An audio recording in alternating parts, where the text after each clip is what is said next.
Welcome to your 2023 Ironman Maryland course preview. Your 2023 Ironman Maryland swim course is as followed. The swim takes place in the brackish tidal waters of the Choptank River during the incoming tide, which means you'll swim with a slight current out to the turnabout and again against a slight current back to the swim exit. So make sure to account for the current when sighting so you don't veer too far off course. If you do, they'll have plenty of swim safety support to keep you on track there during your two-loop swim. Coach Wendy Mader, how do you approach this type of swim as a beginner or even an intermediate athlete? Well, I like the course. This looks like a really nice course because it takes place in a river. It's a little bit more enclosed. You don't have to deal with any the elements of the ocean, and you do have a head current going out and a slight tail current going down. So it seems like a very fair course, unlike a river swim like in Chattanooga where it's point to point and you have a downstream the whole time. This seems like a fair course. It's going to be, you're going to finish within your predicted Ironman finish time. It looks very safe, and it seems pretty straightforward as far as sighting. It looks a little bit like an Ironman Lake Placid where it's rectangular, or an Ironman Coeur d'Alene where it's pretty much you go out, you make one turn, you make another turn, you finish, you have a slight little run, and then you do the second loop. Because of their swim start philosophy now of letting athletes go out in small waves, the crowd should not be that big of an issue. But how would you suggest, or what do you tell people and your athletes on how to approach a buoy turn? Like all the buoys are on your left. How do you get around that when it can be a bit of a bottleneck at times? There's two ways to do it. Sometimes you can, if you have access to practicing with your local triathlon group, sometimes they'll have buoys and you can go there to practice. Kind of like when you're going around it, you can kind of like, if you're making a left turn, you keep your arm to the left and you kind of rub up against your back, and you can do it maybe with your face out of the water as quickly as possible, not to get in anyone else's way. I like to swim head on and dive underneath the buoy when I'm trying to get by it, because there could be a crowd, and I'm used to holding my breath and I'm comfortable holding my breath. So I'll just kind of dive underneath and come out the other side. I usually go a little wider just to avoid the people and then realign myself and then look up. And the sighting seems pretty obvious and pretty clear here with just a lot of straight lines, left turns, and then back to the finish after that first loop.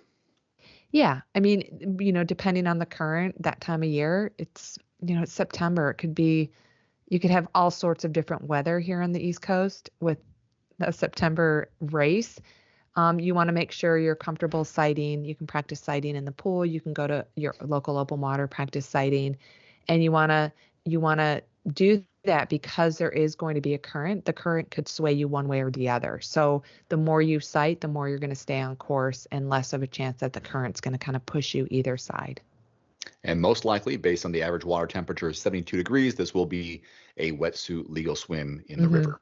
Here is your 2023 Ironman Maryland non-technical bike course. Takes athletes into rural Dorchester County through Blackwater National Wildlife Refuge and miles of beautiful wetlands, which is home to one of the highest concentrations of nesting bald eagles on the Atlantic coast. The course is flatter than flat, with less than 500 feet of elevation gain. Although it is not a closed course, traffic should be minimal, but riders should remain vigilant. That's a precaution for all races. So 2 loops here. Looks like it's going to be gorgeous. Any strategies for this course specifically? Specifically for this course, because it's flatter than flat, I've never done a course with only 500 feet of elevation gain over the course of 112 miles. Definitely aero bars. So if you have been training on a road bike or are kind of contemplating whether you should race this on a tri bike, you should get those aero bars fit.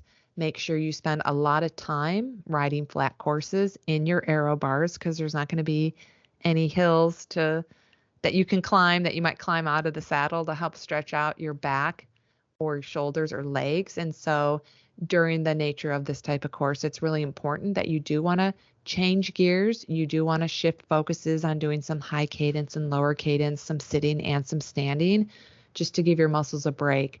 So it's not just 112 miles of aero bar flat and you don't move your body, because if you do that and you get off the bike, you're going to be really tight and sore. So it's important to kind of mix up cadence and standing at periodic times. Maybe set your watch to stand every 15, 30, or 45 minutes. And in September, the average air temperature there at Ironman Maryland should be around the upper 60s, possibly low 70, but upper 60s on average. Right. So it's going to be a little bit chilly. So a question I often get is to wear clothes or wear a jacket or gloves or ear warmers.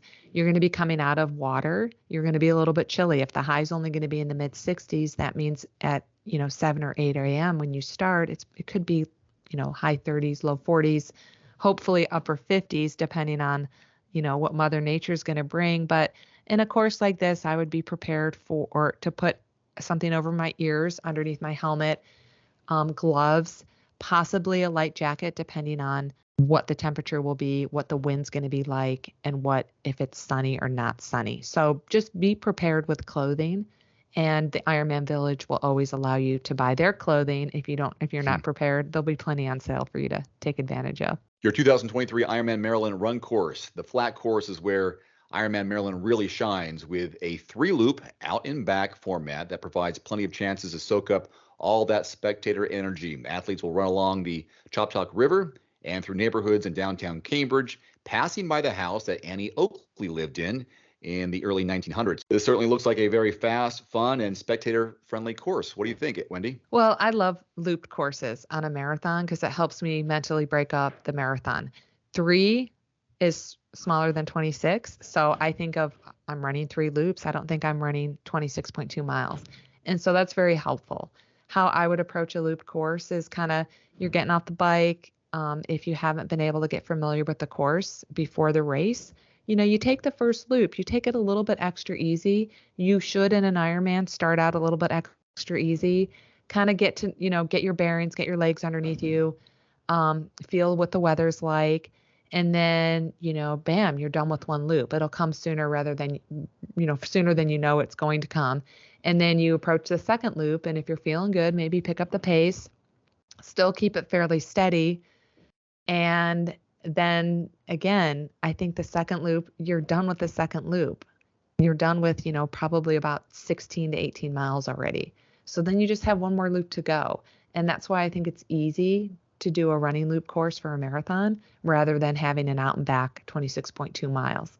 It is flat, so you want to make sure during your training, especially the last 12 weeks of your plan, that you're focusing on your pacing and running flatter courses during your long runs as well as your transition runs, running off the bike, so your body gets acclimated to what it's going to feel like on that type of terrain.